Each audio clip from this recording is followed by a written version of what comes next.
From Chicago, welcome to 3Degrees Discussions. I'm your host, Mike Vasquez. This is a podcast devoted to the stories behind the innovators, entrepreneurs, and leaders in the 3D printing industry.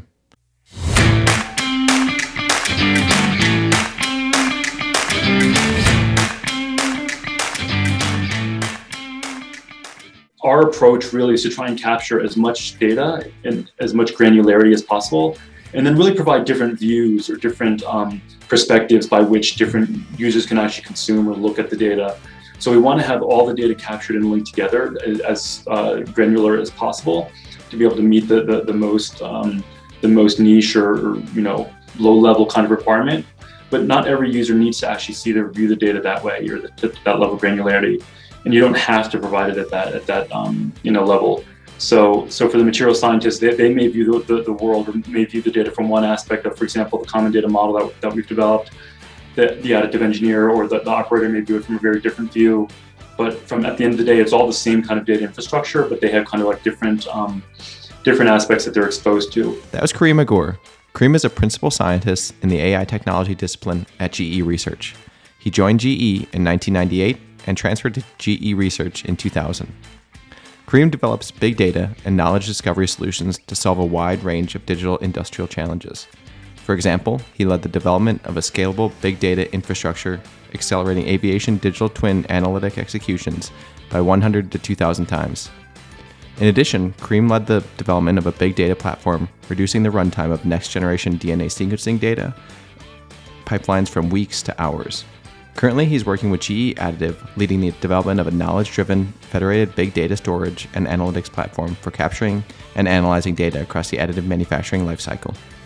Kareem and I met through the Common Data Model Working Group, in which he is leading one of the industry efforts to standardize the organization and dissemination of 3D printing data.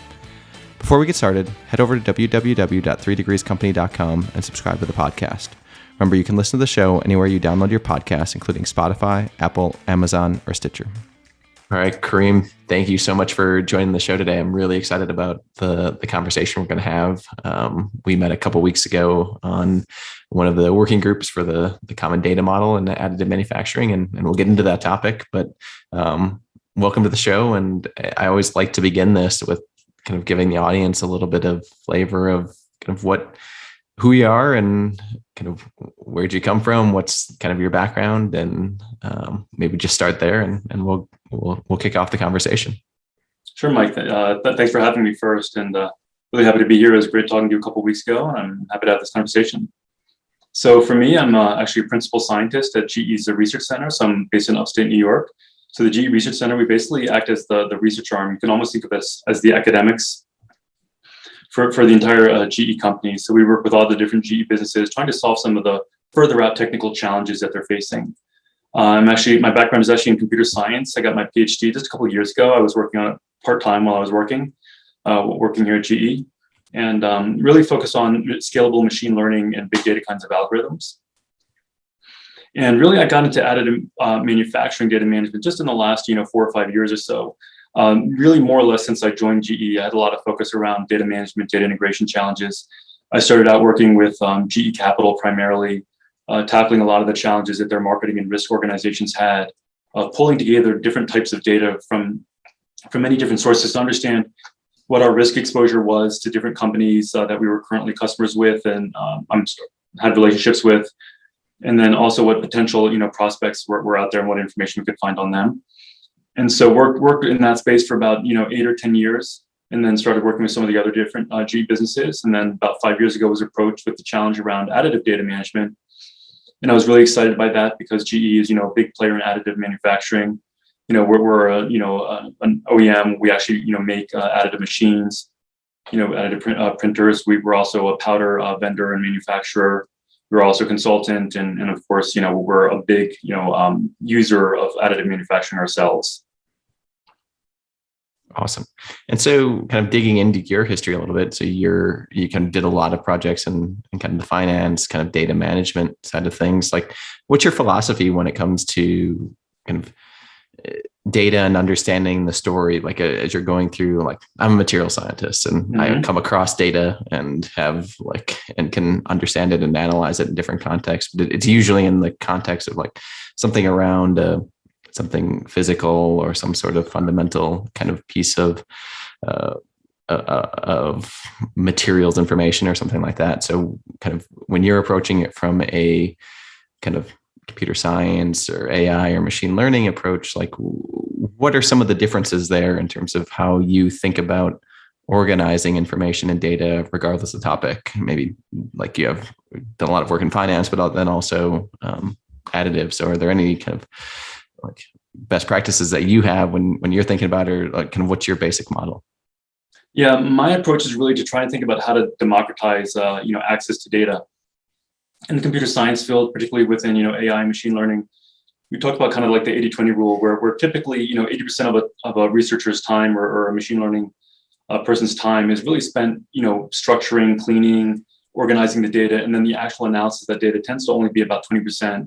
And we really want to try to model where we can spend as little time as possible structuring the data and worrying about the data, and give the developer or the scientist as much time as possible to really focus on, actually analyzing data and learning and driving value from the data. So what I try to do is build solutions that allow folks to focus less about where the data is located, what query languages to use, and try and give them interfaces and programming interfaces, application programming interfaces or APIs, to be able to interact with the data and retrieve data and analyze the data as efficiently as possible. So really trying to take away a lot of the headache and pain from the machine learning AI folks and really put that on myself and my team so that we can actually solve a lot of the underlying challenges that will enable them to be successful. So I don't consider myself to be a data scientist, but I basically say that I make data scientists successful. And was there something specific that got you interested into kind of the data computer science field to begin with? I know for me, I was a materials engineer and I liked kind of seeing all the different baseball bats that came out every year out of different materials. Was there some sort of spark or some sort of interest that kind of took you down that path? I'd say that the very beginning was probably as an undergrad at the University of Maryland. One of my favorite courses there was the database course, just trying to understand how to efficiently store data, query data, maximize performance of different systems. I really had a much better appreciation for how complex those kinds of questions and those kinds of challenges are. And then when I came here to GE, it was less around trying to build, optimal database systems, but actually how do you use different systems to maximize your ability to analyze and derive value from data. And especially, when I was working with capital around, dealing with different structures and different types of data, and how do you bring all of that together to enable more sophisticated analyses than just looking at one narrow type of data. And of course, we have that kind of challenge in spades in the additive manufacturing space, where of course, you've got a lot of relational data, but you also have a lot of time series, a lot of, images and files and different kinds of file formats. And so just the challenge is 10x or 100x what I was dealing with in the past with capital. And so that just makes it all the more exciting for me, quite frankly. Sure. And I imagine on both fronts, kind of the capital side and the additive side, is like you kind of have to become almost an expert into like what's the context of all of this data, right? Like you can organize it, like that's a huge first step, right? But then like, okay, like there's some problems that people don't even know like this data could help with, right? So it's a lot of it is kind of becoming your own kind of subject matter expert in the space as well. Yeah, no, I think that's definitely been one of the side benefits that I've actually really loved about working here at the Research Center, because you get to tackle so many different kinds of challenges and problems. You get exposed to so many different domains. And exactly as you said, you really have to learn quite a bit about them. I'm certainly, not a material scientist or an additive engineer, but I like to think that I've learned a fair amount over the last 5 years that has at least educated me and made me a bit more well-rounded.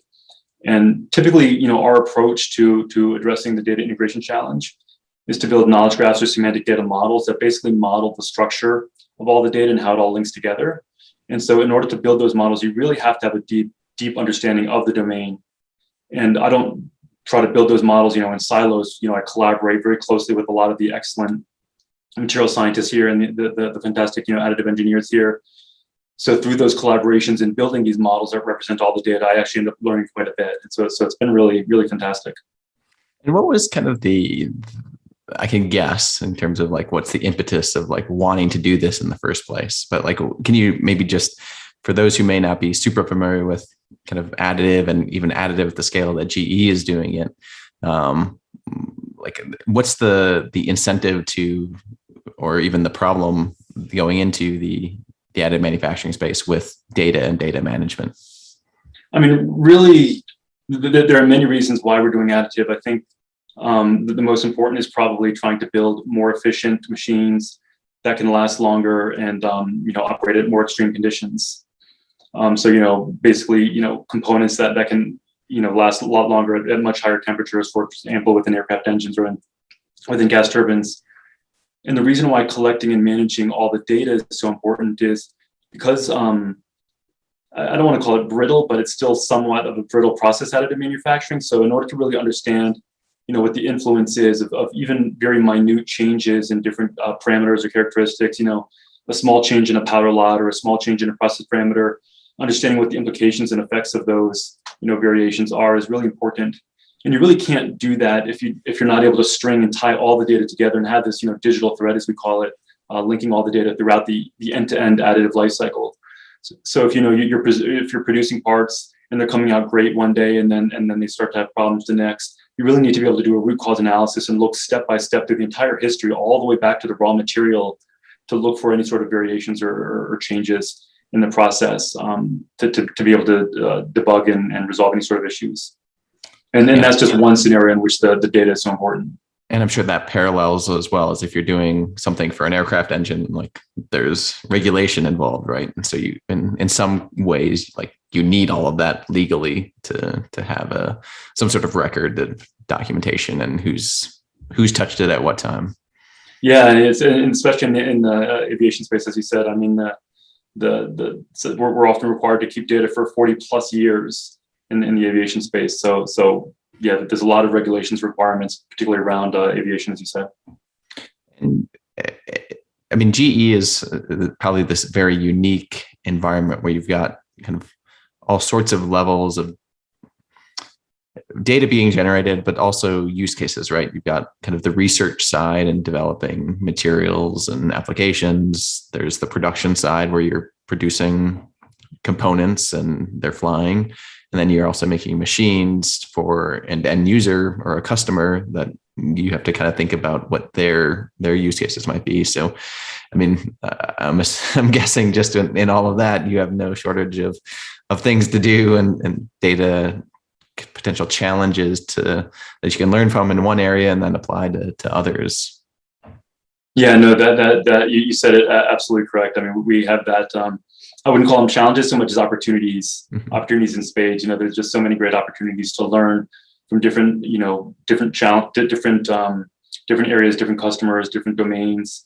So being able to take the learning and transferring it from one problem or one area to another is really what the research center, in many respects, is here for, to act as kind of a bridge between the different GE businesses. So we can say, take some learning around the hot gas path of an aircraft engine and take that learning to the hot gas path of a gas turbine, from the GE aviation business to the GE gas power business. And so, yeah, there's quite a few challenges, especially because of the breadth of what GE does in additive. As you said, here at the research center, we're not only trying to develop new materials, but we're also even contributing to the development of the new additive machines themselves. So a lot of interesting challenges that we're looking at, and I think data really underlies and enables a lot of the solutions that are being developed. And so for someone kind of I'll put myself in kind of the user, like day-to-day user category for the time being, and in terms of kind of organizing information and production data across kind of the workflow, like where do you guys kind of think of the digital thread starting when you go through and start mapping this data? Is it when the part is in the machine? Is it at some sort of design stage? Is it kind of materials related? Like how do you think about it? Or maybe what's a broader question is like, what's kind of the framework that you think of when you start to kind of pull all this data in during any given process? I mean, from my perspective, I think of it all the way from the very beginning of even how the raw material is generated. What are the steps or processes that are used to generate the raw powder? Then what are the properties of that powder or that raw material? And how that material is then made available to the GE business, how it's transported, where it's stored. and then how it goes into a machine. And then, of course, there's kind of the corollary to that is, how the part is designed and the specs of the part, and what are the simulation and compensation that's done for the part, to manage for any sort of distortion through the printing process or through the heat treating of the parts.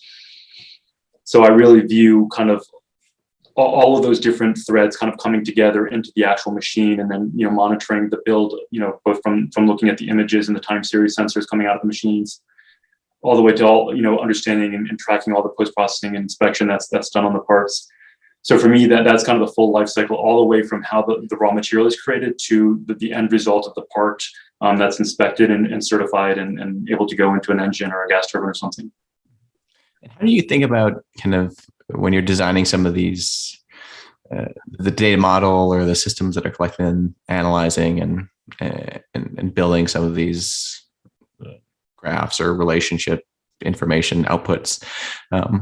Who do you think of as the audience, or kind of the user of this information? Is it kind of researchers? Is it the applications engineers? Is it kind of the operators? Because that's something, I mean, we talked a little bit a few weeks ago about some of the work we're doing on trace, and a real hard challenge for me that I deal with every day is like, how do you capture the right level of data that's useful but not overwhelming to gather? And I struggle with that a lot. Yeah, that's a tough question, or tough challenge. And from our perspective, I would say yes, or all of the above, just because of the breadth of what GE does in the additive space.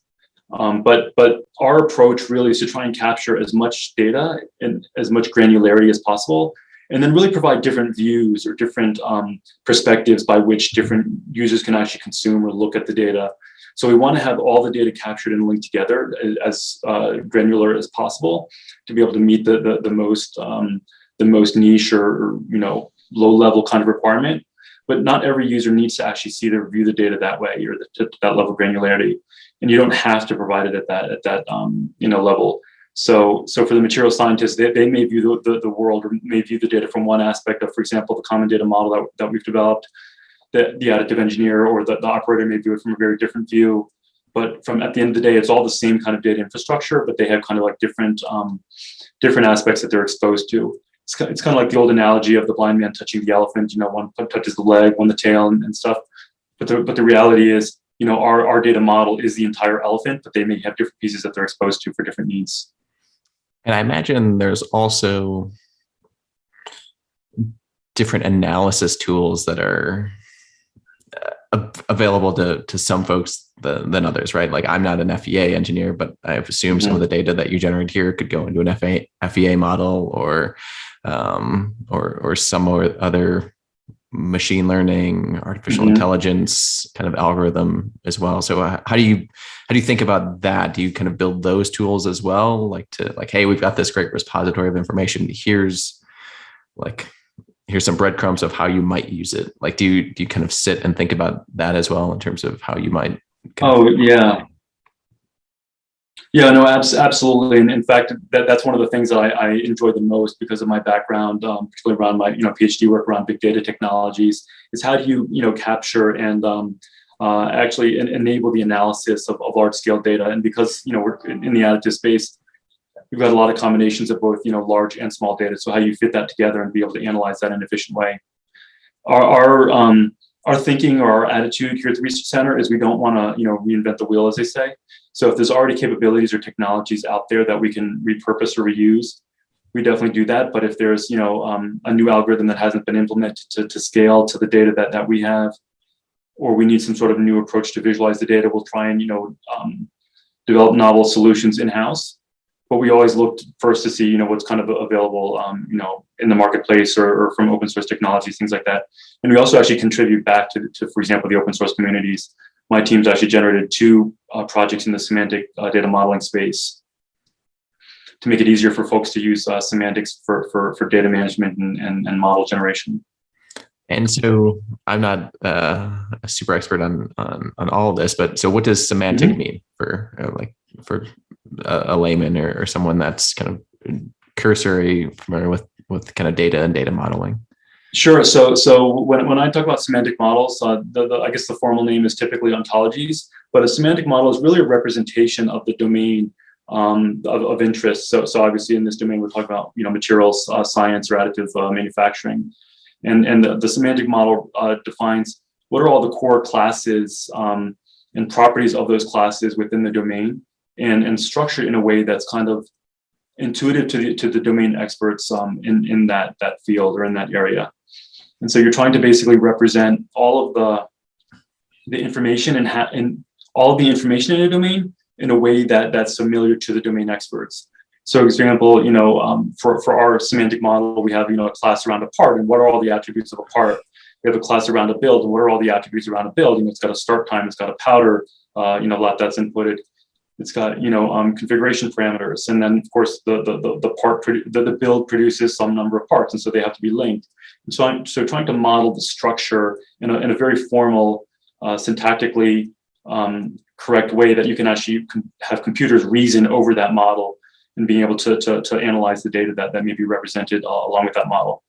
So it's really kind of a structured, formal representation of a domain of interest. And what about on the data capture side? A lot of this is, in theory, you could pull in automatically from different machines and different parts of the ecosystem. But at some point, there are, at least we found, there are aspects of manual data entry that you might have to incorporate into any data flow or kind of collection stage. And how do you think about that? I mean, that was something that like in some cases, like kind of the work you're doing with the common data model and saying like, we always structure our build numbers like this, or like we always spell out if we're using aluminum, it's always aluminum. It's not AlSi 10 magnesium or whatever it may be. So do you think about that, or kind of the user friendliness of data capture, or like the user experience on that front, so that you can get good data into whatever model it is you're building? Yeah, that is something we think about, and quite frankly, it is a tough nut to crack. We do try to automate, data capture as much as possible, but the reality is, I don't think we'll ever get away from having some, human touch and at least, some, sub steps within the additive manufacturing process. But we do try to define, standard templates and standard structures for how we expect data to be represented. And then when the data does have to be manually generated, a big part of it is really kind of the training process of helping the folks who are generating the data and capturing the data, making them understand the value of the data and how it's not just going to be used by them, but could be used by people downstream of them or upstream of them to great effect. So having everyone who's involved in the process have a deeper appreciation for the value of the work that they're doing, I think really encourages people to be willing to kind of fit within the structures or the guidelines that have been defined for how to represent the data and how to capture the data so that we can actually make it reusable and shareable. Have you ever had like an aha moment for when you're kind of talking to either some of the partners you're working with or folks on the shop floor, where you're talking about kind of this data capture and you say like, hey, like we were able to capture all this information, and now like we've had it a couple of times where like we were able to catch something early, and that saved a few $1,000s on titanium powder for the next build. But do you ever have that you can talk about? I'm sure there's proprietary stuff that like you guys are like doing every day that kind of are super insightful, but is there anything that like, hey, like this is a really like, this showed the value of having this data and the data model and the system to analyze it? Yeah, and unfortunately, I can't really get into any specific examples in Sure. any level of detail. There certainly have been a few, and I think folks have begun to appreciate what more data-driven decision making can really do for them, and how it can improve both the additive manufacturing process as well, with respect to both quality and speed of the process. But I really couldn't get into any specifics along those lines. Sure. Yeah, I totally understand. And so we've talked a lot about the data of generating a part or generating a design to get to a part from a material, but do you also kind of bring in other facets of data from your other parts of your business, like you know how many operators there are, so you know how much it costs to run the machine, you know how much energy usage and things. So are you pulling information also from kind of these, I would say, non-core kind of production pieces of like just part production, but like other elements in terms of costing or power usage and things like that? Yeah, well, we definitely do try and pull in different sources and types of data along those lines to really understand the value story of, you know, what's the benefit of taking these 20 parts and that are, you know, subtractively manufactured and assembled, and eliminating those and replacing it with one part that's additively manufactured. So trying to understand the value and the implications of that, both in you know, just reducing cost, reducing waste, as well as hopefully also reduce, you know, lightening the weight of the part, and therefore hopefully, you know, increasing the efficiency of the engine or whatever piece of equipment it's going into. But we don't really, if I can be frank, really do a good job of kind of tying in like operational data back into the additive manufacturing process. So you go through this process of building a part, and then once that part's kind of out in the real world and, you know, it's grown up and it's, you know, doing its job, we don't really collect a lot of data. But we do collect a ton of data on the part performance and quality, but we don't necessarily tie that back to the additive manufacturing process. So that loop isn't really closed today very, very effectively, in my opinion. Got it. And so all of this, like, is, I mean, you are kind of the collective you as GE, like, have a huge amount of resources and a lot of different ways of interrogating this issue of data management, and you have machines, you have end users, you're an end user, you develop new materials. So you're looking at it from a lot of different angles. But I mean, you guys, and the way we met was through kind of this common data model working group that is probably this industry wide, and trying to come up with some guidance, some standards, some best practices around this whole concept, so that, I mean, to enable kind of small, medium manufacturers or other manufacturers in the ecosystem, because it's such a big problem. And so can you talk a little bit about kind of what is that working group? Like, what's the main goal? What's the intent? And maybe just start there and we can kind of get into that. Sure. So the group is actually led or spearheaded by some folks at NIST, some wonderful folks there. And it's really an additive data management working group that's been working together for the last, I think like 3+ years now, trying to make it easier for us to have common terminology and the ability to more effectively share additive manufacturing data.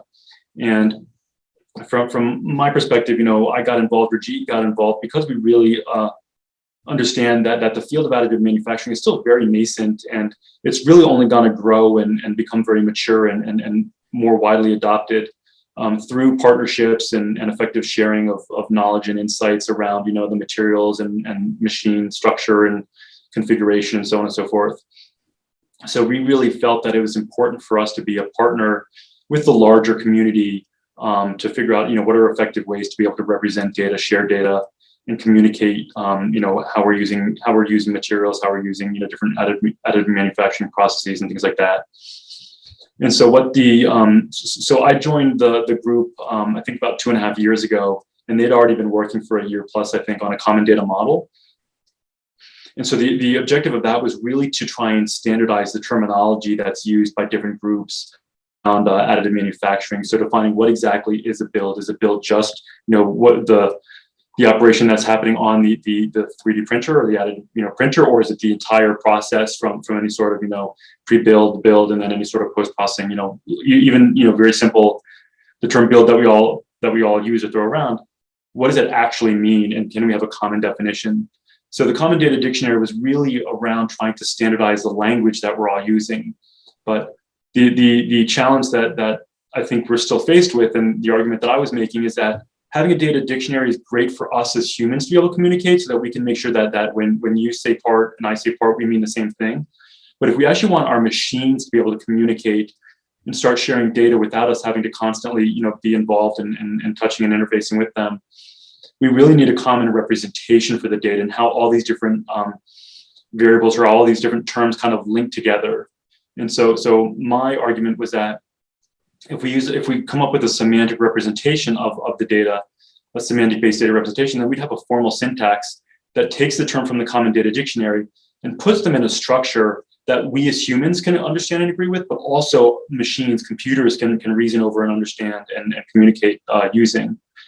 So to be able to actually have the interchange of data, it's not enough for us to say, oh, this part, this variable, has this label from the common data dictionary, but we want to be able to structure that data in a common way so that you and I can just have, our computers start exchanging data back and forth, and we can bring in third party or fourth parties and have this shared model that we're all using to represent the data, versus us having, all, one-off custom adapters for us to be able to share data with each other, but with no one else. And so I'm sorry. So I was going to say, shout out to the working group members. It's quite a fantastic group of people. It's led by folks at national labs, academics, myself and other commercial partners, and it's really a wide gamut of folks, probably on the order of 20 to 30 folks who've been working for a number of years tackling this really important problem. And I think the team is making great progress. Yeah, that was actually going to be my next question. It was in terms of kind of coming together and kind of developing that consensus around different stakeholders. Because practically today, right? Like, no offense to being GE as an OEM, but like from my standpoint, kind of developing software that is in the ecosystem of additive manufacturing, it's a nightmare trying to, not with you guys specifically or anyone, but like looking at how each machine manufacturer collects data, labels data, allows access to that data, has sensors, doesn't have sensors. And it's almost impossible to keep up with all of that. And like you're trying to build intermediaries, and sometimes it works, sometimes it doesn't. And right now it is a bit of the Wild West in terms of like what you can or even have the ability to collect as an end user. Like some companies, like you have to pay extra just to get access to your own machine that you paid $1 million for. All the sensor inputs, and some people may not even know, even if they had that data, they may not know what to use it for. And that's what we found a lot, especially with like companies that buy. They make significant investments. It's one or two machines. It's a few $1 million. But they're just trying to nail out parts and get them out. They've got a paper traveler, and that's good enough for them. But there may be things they're missing. There may not be. But right. It's a tricky thing at the moment, because there's so many different options in terms of printers and printer capabilities, different types of processes and multiple processes, that keeping up for even someone like me that's in it every day it's exhausting. It really is, yeah, and quite frankly, it is a problem for us too. And even though we're one of the bigger players, we're still negatively affected by the fact that we can't share data by its, that there's no consistency in how data is represented and shared. We have a lot of vendors that we work with, and we're a vendor to others, and not having consistency between us, causes problems. So we're not thrilled about the Wild West situation. We want to be part of the solution. So that's why we're engaged. And do you think ultimately it will be kind of a standard that comes through this working group that is kind of helps kind of level the playing field, or is that kind of like the end goal with, or kind of the next step with this?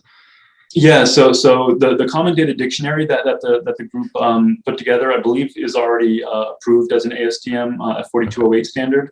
I'm pretty certain of that. And the hope is that the common data model, at least the core version of that, will become a standard as well, so that hopefully, all additive manufacturing, those related to the additive manufacturing supply chain can, if they so choose, adopt that common data model as what I call kind of a lingua franca for us to be able to communicate and share data. And the idea, by the way, is not to try and force everyone to use the same kind of tools or infrastructure for actually storing and managing the data internally. But if you want to actually share data externally with other collaborators or partners, then we need some sort of common mechanism in order to do that.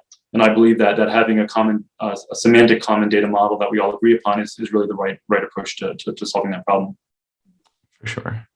And in terms of kind of that ability to share data, like, can you talk a little bit more about that? When you said that, I kind of think about like, maybe this is the wrong way of thinking about it, is like, I'm a manufacturer, I make metal parts, I send it out for post-processing or hipping or some sort of inspection.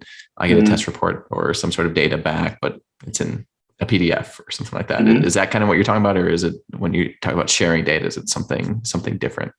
Yeah, I'm usually thinking a little bit grander scale. In those scenarios, certainly as a production manufacturer, we get like, spec sheets for the materials that we bring in, and spec sheets for any sort of HIP or heat treatment that might have been done by another vendor. But what I'm thinking is more, as we're collaborating with different academics and different research organizations, how do we share data on the materials and the process parameters that we're developing for those materials?